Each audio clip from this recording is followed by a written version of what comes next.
This is Alice Cyber. She's been browsing the web on her mom's computer.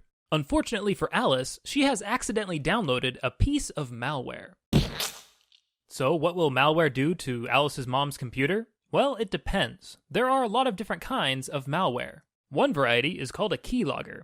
A keylogger will keep track of everything that people type into a computer's keyboard and then deliver that information to somebody else. This information might include usernames, passwords, and credit card numbers.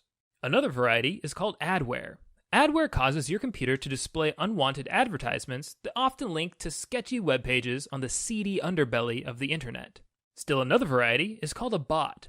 A bot can control your computer without you knowing it. For example, a bot can cause your computer to download programs or search the web without your input. Finally, there's a variety of malware called ransomware. Ransomware causes your computer to display messages like this one. The window claims that somebody has encrypted your files and that they're holding those files for a ransom. But don't ever pay the ransom if you see a message like this. It could be a scam to steal your ID or to steal your credit card information. If Alice does pick up a malware infection, she probably won't be able to fix it herself. She will likely have to ask a professional like Fix-It Flow to remove the malware for her. Unfortunately, Fix-It Flow's repair may require reloading the computer's operating system and restoring all saved files from backups. This is one reason why it's a good idea to back up your files and to do so regularly.